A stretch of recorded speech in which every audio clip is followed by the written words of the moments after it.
Hi guys, welcome back to the Drive Life channel. In today's video we're doing our annual video and we're going to show you how to change the clock on your Volvo. So I've decided to release this on the Monday rather than Sunday because I guarantee most of you have gone to go to work and realised your clock is wrong in your car. So let's get into showing you how to change the clock on your P3 Volvo.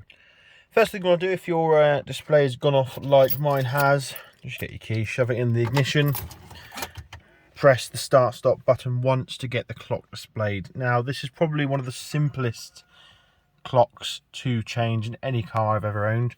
All you need to do is use this little trip dial here, or this little trip button, and you're just going to turn it and it'll click. I'll just turn the wipers on with my wrist here. So we're going to go all the way back. What's the time? The time is 13:37. I've gone a bit farther. So I like to set mine slightly in advance. So I'm going to set mine for 15:40, and that's it. That's all you need to do. So just need to turn it backwards until it clicks, and then the minutes will change. Now it's dead easy to do. Obviously, if it's the other time of year, the spring, you just turn it the other way to put the clock forward. So that's all sorted. Now me and Mrs. DL completely forgot that the clocks were changing, and we were woken up by the dog, who was desperate for his dinner, or his breakfast even, because we hadn't realised.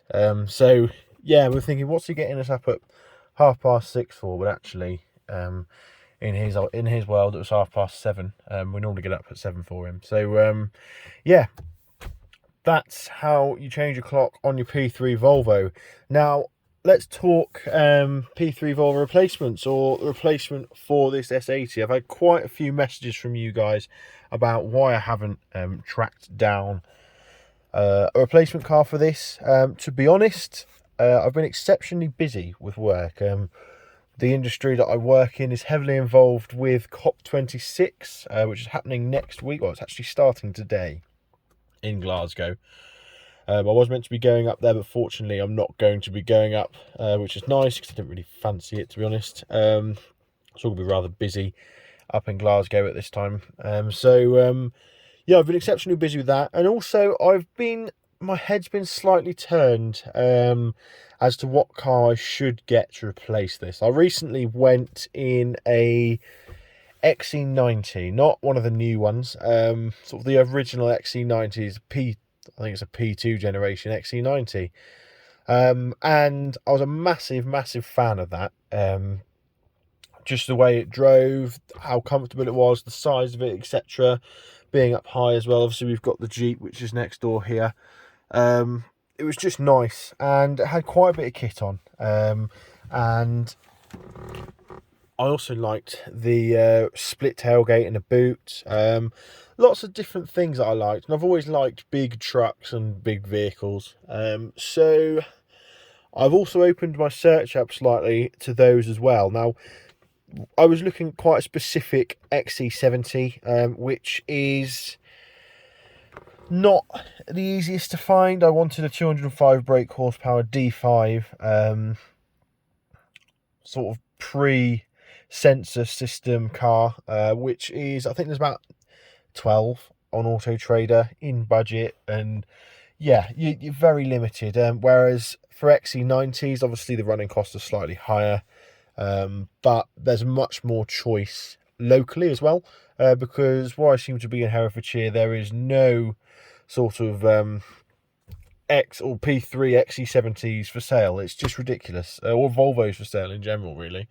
I suppose it's my fault for moving to nearly Wales, but yeah, so that's where I am on that. I've slightly opened my search up. Now, I've looking at a very specific model of XC90. Well, there's a dream. I'd love to have an executive, which has got all the heated and cooled seats, massage seats. It's got every option ticked, and you can get some really cool leather as well.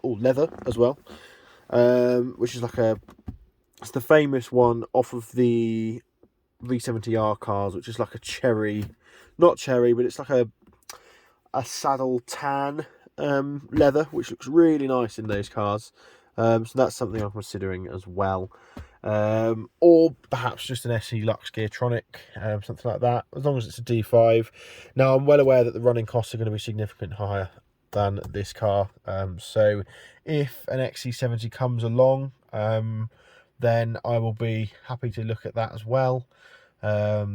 So yeah, interesting. But as you can see, we're at 105,000 miles now, so I've done over 1,000 miles since I sort of said that it was time to replace this car. And I'm not going to rush into anything major, especially the way things are at the moment in the world. It just, yeah, I'm going to make sure I make the right decision, and get a car that's right, because the dog is getting bigger. He's getting too big for the crate that fits in the back seat here, so I'm going to have to definitely change pretty soon, because otherwise he won't be travelling in the Volvo. He'll only be in the Jeep, which means I can't take him to work with me. So yeah, thanks for watching. Don't forget to like, comment, subscribe. Let me know your thoughts. Those of you that have owned a P2 XC90, let me know, are they a good car to have? What would you prefer out of that and a sort of a P3 car if you've had both?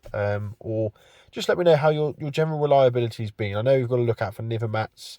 Certain gearboxes were made of chocolate as well. So we've done a bit of research. But yeah, let us know if there's anything in particular that you found with your cars. And yeah, we'll see you in the next video. Cheers. Have a great Halloween as well. I forgot to mention that. I hope you had a great Halloween because it was yesterday. Cheers.